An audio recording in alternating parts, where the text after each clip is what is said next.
Welcome to family recipes Tamil. நம்ம இன்றைக்கி பார்க்க போகிறது பச்சரிசி பாயசம். வீட்டில் எந்த பொருளுமே இல்லைன்னா பச்சரிசி இருந்தாலே நம்ம பாயசம் வச்சிடலாம். அதை எப்படி வைக்கலாங்கிறத பற்றி நம்ம இன்றைக்கி வீடியோவில் பார்க்கலாம். இப்போ வீடியோக்குள்ளே போகலாம்.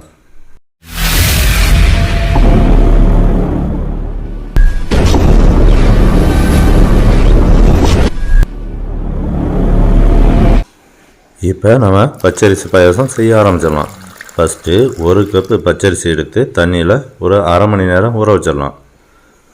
ஊற வச்ச பச்சரிசியை மிக்சி கப்பில் போட்டு நல்லா குறைன்னு அடித்து எடுத்துக்கலாம். அடி கனமான பாத்திரத்தை ஸ்டவ்வில் வச்சு 2 கப்பு பால் ஆட் பண்ணிக்கலாம். பால் ஆட் பண்ணி பால் நல்லா கொதித்த உடனே நம்ம ஏற்கனவே மிக்சியில் அடித்து வச்ச நம்ம பச்சரிசியை அதில் ஆட் பண்ணிக்கணும். பார்த்தீங்களா, இந்த மாதிரி ஆட் பண்ணி நல்லா கட்டி இல்லாமல் கிளறி விட்டுறணும்.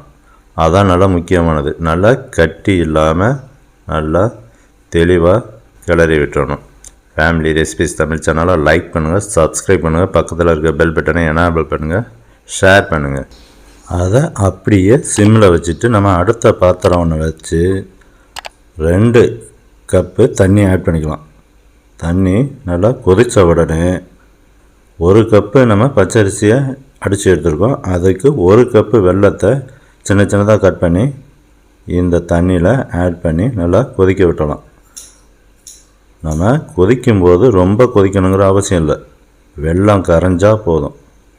ஏன்னா வெல்லத்தில் தூசுகள்லாம் இருக்கும். அதனால் நம்ம வெல்லத்தை காய்ச்சி நம்ம அதில் ஆட் பண்ணிக்கலாம். அதுக்காக நல்லா காய்ச்சி எடுத்துடணும். பார்த்திங்களா, இந்த மாதிரி நல்லா கிளறி விட்டு வெல்லம் கரைஞ்ச உடனே ஸ்டவ்வை ஆஃப் பண்ணிடலாம்.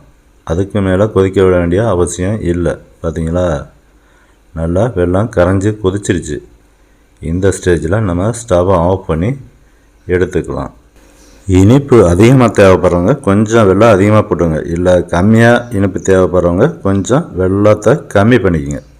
இப்போ நம்ம ஏற்கனவே காய்ச்சி எடுத்த வெல்லைப்பாவை இதில் வடிகட்டி ஆட் பண்ணிடலாம். பார்த்தீங்களா, வடிகட்டி நம்ம வெள்ளைப்பாவை ஆட் பண்ணியாச்சு. இந்த சமயத்தில் நல்லா கிளறி விட்டணும். அடி பிடிக்காமல் சிம்மில் வச்சு கொஞ்சம் நேரம் கிளறி விடணும். அந்த மாவோட பச்சை வாசனை போகிற வரைக்கும் கொஞ்சம் நேரம் கிளறி விடணும். இல்லை அப்படின்னா அடி பிடிச்சிடும். அடி பிடிக்காமல் நல்லா கிளறி விட்டுட்டு பார்த்தீங்களா, இந்த மாதிரி நல்லா கிளறி விட்டுக்கிட்டே இருக்கணும். ஃபேமிலி ரெசிபிஸ் தமிழ் சேனலை லைக் பண்ணுங்கள், சப்ஸ்கிரைப் பண்ணுங்கள், பக்கத்தில் இருக்கிற பெல் பட்டனை எனேபிள் பண்ணுங்கள், ஷேர் பண்ணுங்கள். நல்லா பச்சை வாசனை போயிடுச்சு. இந்த சமயத்தில் நம்ம சிம்மில் வச்சுட்டு முந்திரி திராட்சை வறுத்து போட்டுடலாம்.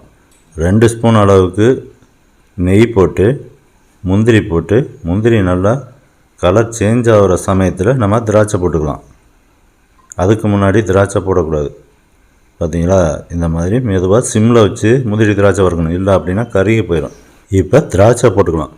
திராட்சை போட்டு நல்லா கிளறி விட்டு திராட்சை நல்லா பபிள்ஸாக வந்த உடனே நம்ம ஏற்கனவே ரெடி பண்ணி வச்சுருக்க பாயசத்தில் முந்திரி திராட்சையை போட்டு நல்லா கிளறி விட்டுலாம். பார்த்தீங்களா, இந்த ஸ்டேஜ் கரெக்டானது. பச்சரிசி பாயசத்தில் போட்டு கிளறி விட்டாச்சு. நமக்கு பச்சரிசி பாயாசம் ரெடி. ரொம்ப ஈஸியாகவும் சுலபமாகவும் செஞ்சிடலாம். நன்றி, வணக்கம்.